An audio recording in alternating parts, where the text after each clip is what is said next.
Am I the asshole for yelling at my sister who is marrying my ex-husband? My ex-husband, who I will call Mike, fake name, and I started dating in the first year of high school. The relationship was incredibly toxic, but, due to social pressure, we were both from a very conservative community in Texas. After high school we ended up getting married. While I don't want to wish Mike ill will, the relationship was awful. It was clear we had both lost feelings for each other and, after we cheated on each other numerous times and counseling failed us, we divorced. There were no hard feelings, and this was only 1.5 years later, mind you. Then Mike transferred to a school on the East Coast.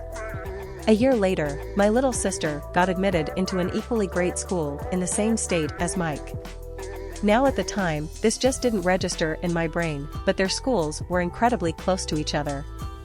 I moved on with my life, and soon I got into my current loving relationship with my current boyfriend. Eventually, my parents came around to accept him and we all moved on with our lives. Then 5 years passed, and last week on my father's birthday when, like always, we all came home.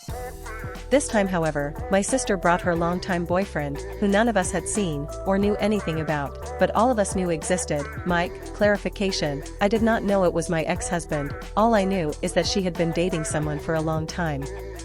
She brought my ex-husband to my father's birthday and worst of all, she did it because they were engaged. I kid you not, I wanted to puke when I saw this. It took me an hour to register what the hell was happening. As soon as it did though, I just started yelling at my sister. The whole thing just came crashing down upon me, and I was furious. The whole event got so bad that my sister left the party and went to a hotel until her flight the next day. My parents supported me, but my boyfriend was distraught. Soon we left, and on the ride back, he just didn't say anything. When I finally pried something out of him, he just said, "Why did you do all that back there? Do you still have feelings for Mike?"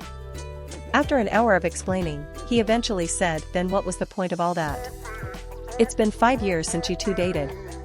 Your sister is a grown adult." Then I told my friends, and they were also split. Half of them supported me, and half supported my boyfriend.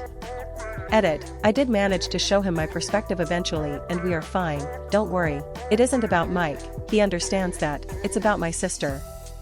With all this information, am I the asshole? Am I the asshole for demolishing my daughter's room after she moved out? My 18-year-old daughter, Meg, is in college. She moved in with her boyfriend a few months ago, which left her old bedroom empty. Her bedroom used to be right next to our tiny living room.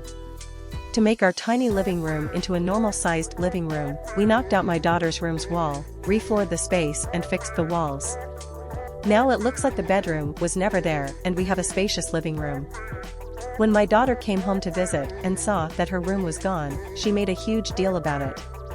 She got all emotional and said if we never wanted to let her move back, we should have just said so instead of completely demolishing her room.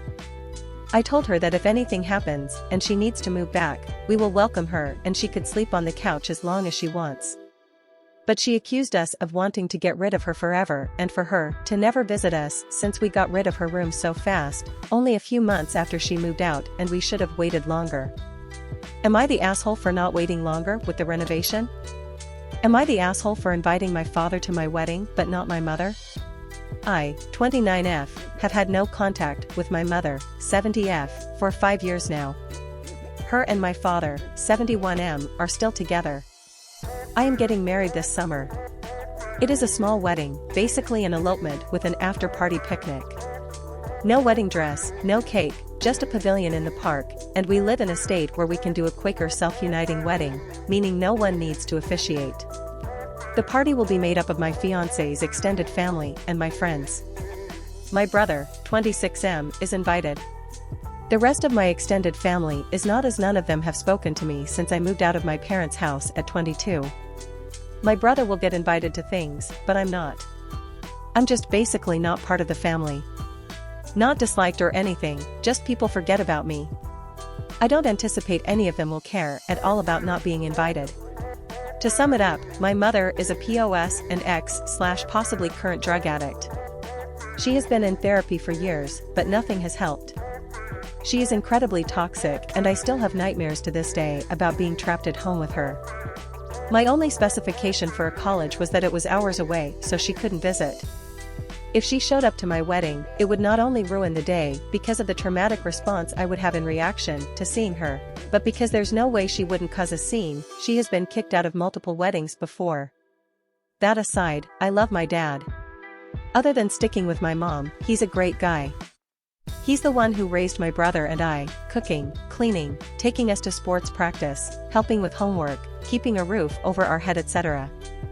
I told my dad he was invited to the wedding and he asked if my mother could watch from the car with binoculars. I said absolutely not. He said I was making his life way more difficult by not inviting my mother. He also regularly says that I make his life more difficult by refusing to talk to her. We text semi-regularly and he stops over to visit a few times a year. Her number is blocked. My brother understands why I am NC with my mother, but thinks I'm a little dramatic about it.